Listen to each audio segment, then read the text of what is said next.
Hey everybody, it's A7X Ben with episode number 18 of the collection review series. So today I'll be going over the 6 Viking named crew that I have. So you can tell that they don't have many options there. There are a few I'm missing. Skulled Blood Axe is like a 7-point crew. I think is absolutely horrible.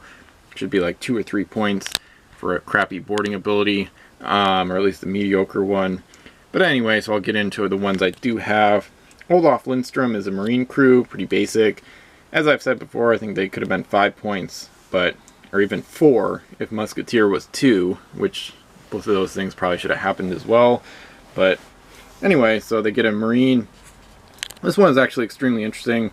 So Grim the Savage is basically almost like a home island hoarder. So instead of only being able to take 1 coin, you can take as many coins from an enemy home island as the ship can carry. This is really a useful ability, not so much for the Vikings, because they don't have many ships with more than 4 cargo, and even the ones they do aren't really good at home island raiding, and they're better. Some of their ships with high cargo are just better at fighting anyway, so they're not going to use a crew like this very often. But Grim the Savage opens up a lot of interesting possibilities with other factions, so you can fit them on some of the 10 masters to make a really crazy combo, such as with the Guichuan, which has treasure ships. So you can get them on there with Tabitha McWarren or Cavendish, or the cursed crew that let crew of any nationality aboard. So there's other combos as well. I put them on a hoist in one of my fleets at Miniature Trading. So there's some interesting stuff to do with him, but as far as the Vikings go, he's not actually that useful to that faction, his own faction. So Sigurd Anderson is actually a good crew for the Vikings. He gives the AA ability, Admiral's Action. So on a 6, any ship in your fleet can get 2 actions. This one is really good, and it gives the Vikings a very rare action generator crew. They hardly have any. So actually I think this might be the only one, actually. So I put him on the Polaris, which has the reroll ability built in, or I pair him with Shayna Dukes, who is the next crew, and she has reroll along with the captain ability. So this is one of the standard combo crew that a lot of the other factions got. So it's a really good combo of abilities, also for 6 points. So this one is a really great crew I would put on a 3-masted Viking longship, such as the Nagling, and quite possibly with Sigurd Anderson aboard, and then a helmsman that would come to 14 total points, and give you the ability to have AA with reroll, along with, of course, Captain and Helmsman for a gunship. So a good one there, no doubt about it. And the next crew is Ethan the Far Seeker. So this one, he ignores terrain except icebergs when given a move action. Then he has the Explorer ability as well.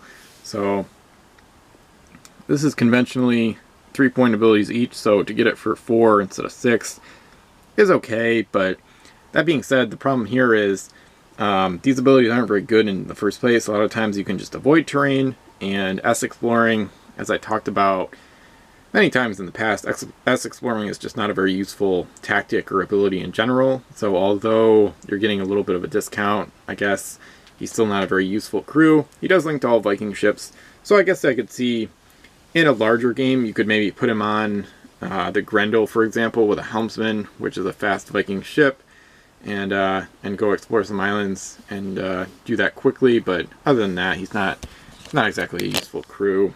Lars Valgard is maybe slightly more useful to the Vikings, but not really. One other face-up crew on the ship would be eliminated, turn it face down instead. So the Doctor ability, he does link to Shayna, so you could pair them up.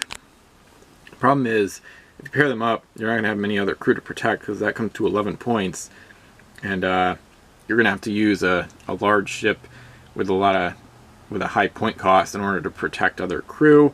And in general, the Doctor crew isn't really worth the 5-point cost. So you could pair them with Sigurd, but then you're bumping up against the point limit of most of the Viking ships. They don't have any ships at higher than 18 points.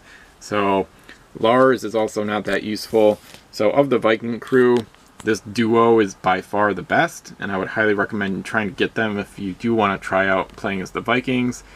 That being said, the Vikings aren't a very good faction to play as. They're very difficult to win with. Thematically, they are fun, and a lot of people like the Viking element. So go crazy if you want to with them.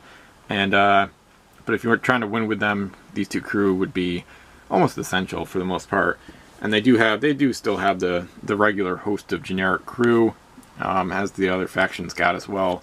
So overall, Viking named crew is one of the worst named crew selections of any faction.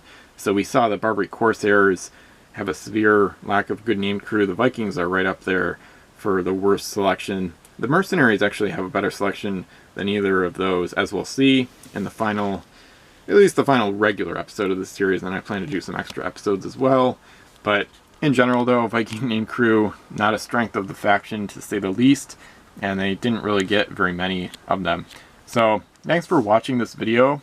Like it if you want, and subscribe for more Pirates content, and I'll see you again for the last few episodes of this series.